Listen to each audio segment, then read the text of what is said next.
आजकल बहुत से लोग झूठ मूठ लंबी चौड़ी आयु बताने लग जाते हैं। बोले इनकी उम्र कितनी है, लोग कहते 250 साल की उम्र है। अच्छा 250 साल की, तो हमने सोचा कि चलो 250 साल की उम्र है तो महाराज तो उनके पास रहते ही हैं, महाराज से पूछ लें कि क्या सही में उनकी 250 वर्ष की आयु है। हमने महाराज से पूछा, कहो महाराज वस्तुतः उनकी 250 वर्ष की आयु है। अरे महाराज जी आप क्या पूछ रहे हो, 250 साल से तो मैं उनको ऐसे ही देख रहा हूं।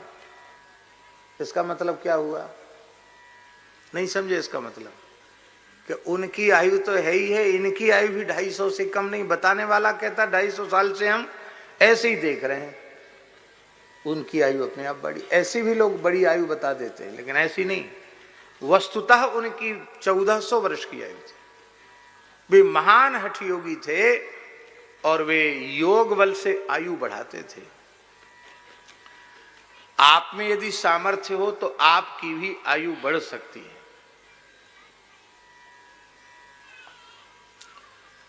हम गणित पढ़े नहीं है, गणित आप लोग पढ़े हो तो हिसाब लगा लेना। 1 मिनट कुंभक में प्राण वायु को रोकने से 12 मिनट की आयु बढ़ जाती है। कितने मिनट की आयु? 1 मिनट कुंभक में आपने प्राण वायु रोकी प्राणायाम के समय, तो 1 मिनट के कुंभक में 12 मिनट की आयु बढ़ जाती है। ठीक है। अब मान लो कोई किसी को ऐसा अभ्यास हो गया कि उसने 1 घंटे प्राणवायु रोक ली कुंभक में, तो अब आप हिसाब जोड़ के बताओ, 1 मिनट में रोकी तो 12 मिनट आयु बढ़ी, और 60 मिनट रोकी तो 60 का 12 गुणा कर दो, यही होगा कि नहीं? कितना हुआ है? 720 के घंटा निकालो, कितने हुए हैं? 12 घंटा हो गए। अच्छा अब मान लो किसी ने 12 घंटे की प्राणवायु रोक ली तो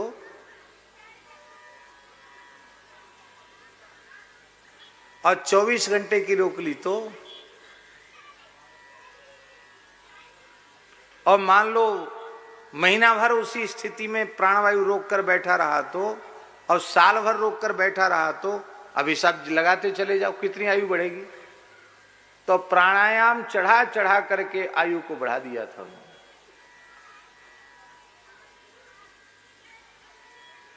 आए हुए काल को लौटा देते हैं महात्मा।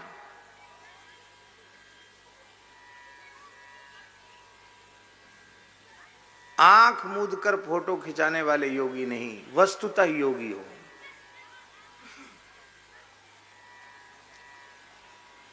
हमारे पूज्य गुरुदेव पहाड़ी बाबा महाराज समर्थ योगी थे।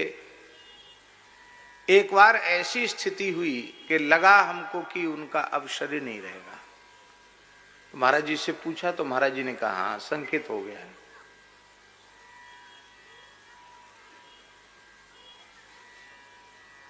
ये बात 96-97 की होगी। वो महाराज जी तो पधारे 2003 में।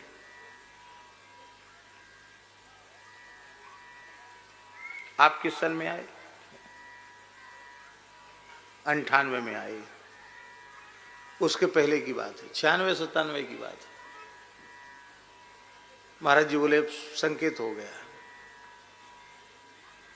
हमको महाराज जी ने महंत पद पर बिठाया था खाक चौक में 1995 में। हमको तो गुरु महाराज की सन्निधि में 2 ही साल हुए थे, बच्चे ही तो थे। हम तो रोने लगे, हमने कहा महाराज जी ऐसा मत लीला करो, आप तो समर्थ महापुरुष हैं, आप कुछ दिन और विराज जाइए। तो बोले कि मेरी इच्छा के बिना तो जमराज मुझे ले नहीं जा सकते, काल हमको ले जा नहीं सकता हमारी इच्छा के बिना। तो तुम कह रहे तो ठीक है, अभी मैं काल मुद्रा लगाता हूं। और उन्होंने अपने मस्तक में गाय का घी यहां भर लिया और महाराज जी ने योगासन किया, काल मुद्रा लगाई, और जो ब्रह्मांड की ओर प्राण का उत्क्रमण हो रहा था, प्राण को पुनः अपनी अवस्था में भी ले आए। और फिर बोले, बाद में बोले, एकदम ठीक हो गए, बाद में बोले बच्चा आंख मूंद के ध्यान योग समाधि की फोटो खिंचाने वाले तो बहुत से लोग मिल जाएंगे, लेकिन 2 हाथ पैर वाले मनुष्यों में इस प्रकार की क्रिया जानने वाले दुर्लभ हैं इस समय, साधुओं में भी दुर्लभ हैं। और बोले जब तक चाहेंगे तब तक रहेंगे, जब चाहेंगे तब 1 मिनट में चल पड़ेंगे।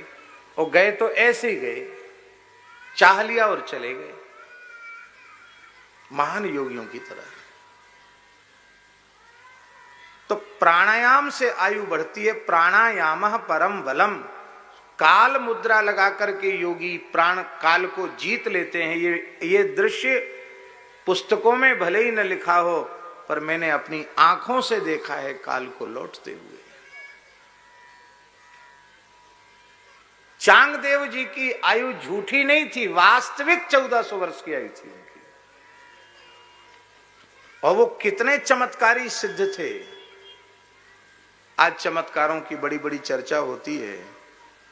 ऐसे चमत्कारी सिद्ध थे चांगदेव जी महाराज कि जब ज्ञानेश्वर महाराज वहां से उनके साधना स्थल से निकले तो वहां उनको तमाम मृत शरीर पड़े मिले और मृत पशुओं के शरीर पड़े मिले वहां उनको। तो उसकी दुर्गंध आ रही थी। वहीं पर्वत में कंदरा थी, गुफा थी। तो उन्होंने पूछा कि ये सब यहाँ क्यों पड़े हैं? उन्होंने कहा यहाँ महात्मा महान योगी चांगदेव जी रहते हैं। वो जब अपनी समाधि से उठेंगे और वो अपनी नजर ऐसी घुमाएंगे तो ये जितने मुर्दे पड़े हैं सब जीवित हो जाएंगे। ये सारे पशु जीवित हो जाएंगे, ये मनुष्य भी जीवित हो जाएंगे। जिनकी आयु अभी शेष है, वो जिनकी आयु ऊपर से ही पूरी होगी वो नहीं होंगे, लेकिन जिनकी अभी कुछ भी आयु शेष है वो जीवित हो जाएंगे। ऐसे चमत्कारी थे चांगदेव जी। और संत ज्ञानेश्वर जी की प्रसिद्धि जब महाराष्ट्र में हुई तो चांगदेव जी घबरा गए कि भी तो 14 वर्ष के बालक हैं, कहीं ऐसा न हो कि हमारी सिद्धाई ठप पड़ जाए। पूर्ण ज्ञानी जो होते हैं, पूर्ण भक्त जो होते हैं, उनमें मात्सर्य दोष नहीं होता है, किंतु जिनका ज्ञान और भक्ति पूर्ण नहीं है वे मात्सर्य दोष से युक्त ही होते हैं, मुक्त नहीं हो सकते।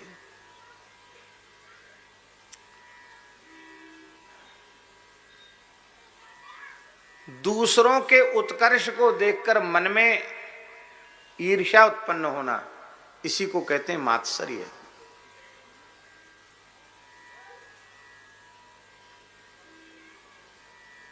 तो चांगदेव जी ने सोचा कि अपनी सिद्धि बल से उस बालक को नियंत्रित करें। अपने अपने योग संकल्प से उन्होंने जंगली शेर को, बबर शेर को, ध्यान से सुनो भाई, जंगली बबर शेर को उन्होंने योग बल से आकृष्ट किया और बबर शेर की पीठ पर सवार हो गए। भयंकर काले विषधर नाग का कोड़ा हाथ में लिया और दिगंबर महान योगी महान सिद्ध चांगदेव महाराज शेर पर बैठकर हजारों शिष्यों के साथ, चांगदेव महाराज की जय, गुरु महाराज की जय, सिद्ध सम्राट की जय, योगी सम्राट की जय, बड़े गाजे वाजे से वहां से चले आलिंदी की ओर और सूचना भेजी कि महान योगीराज चांगदेव जी आपसे मिलने आ रहे हैं। तो पहले पत्र भेजा,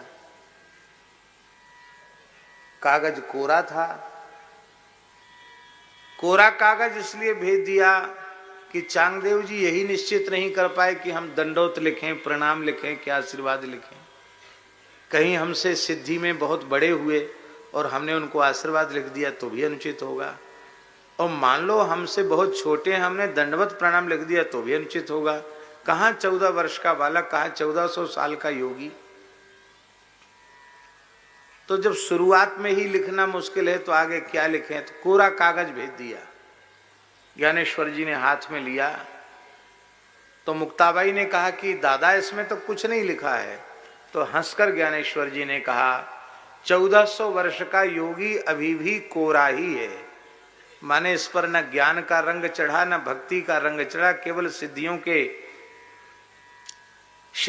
के और चक्र में फंसा हुआ है, तो बोले इस पर कृपा करो। तब 65 छंद ज्ञानेश्वर जी ने उस कोरे कागज पर लिखे, जिसको ज्ञानदेव चांगदेव 65 ही कहा जाता है। और उन छंदों को जब चांगदेव ने देखा तो समझ गए बालक अलौकिक है, अब हमें चलना ही चाहिए। शेर पर बैठकर चले और जब आलिंदी के निकट पहुंचे, अपने शिष्यों से कहा खबर कर दो कि योगीराज चांगदेव आ रहे हैं। जैसे ही सूचना किया, तब निवृत्तिनाथ जी ने कहा ज्ञानेश्वर, हम लोगों को भी उनकी अगवानी करनी चाहिए, इतने बड़े संत हैं तो अगवानी करनी चाहिए। तब आप सर्दी का समय था, धूप ले रहे थे, टूटी दीवार, घर की दीवार, गरीबी थी घर में, टूटी दीवार थी, उसी पर बैठ करके धूप ले रहे थे, जिसको यहाँ उरैया लेना कहते हैं, बुंदेल में कहते हैं, बुंदेलखंड में धूप लेना, घाम लेना। ज्ञानेश्वर जी ने दीवाल से कहा कि संत आए हैं, चलो भाई अगवानी करने। दीवाल चल पड़ी। वो दीवाल आज भी है जो चली थी, आज भी सुरक्षित है। लगभग 700 वर्ष हो गए हैं, आज भी वो दीवाल सुरक्षित है, उसको सुरक्षित करके रखा गया। हम देख के आए दीवाल, जो दीवाल चली थी।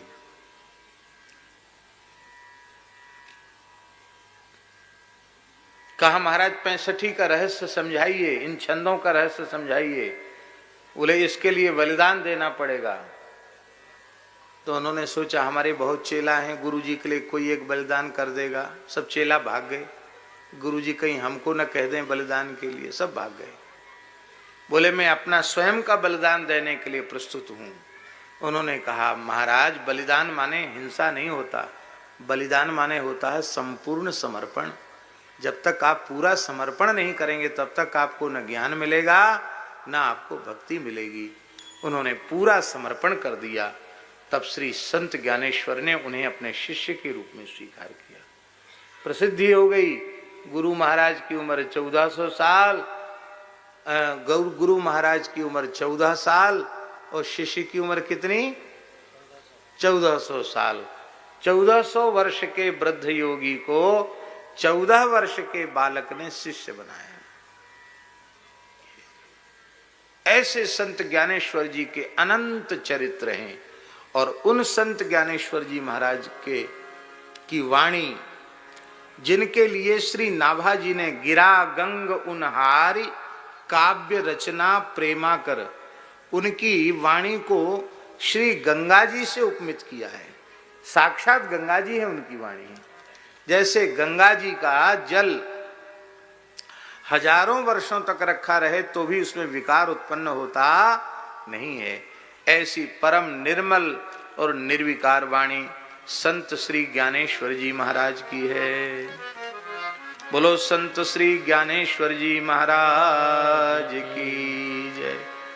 राम कृष्ण की प्यारी गैया सारे जग की माता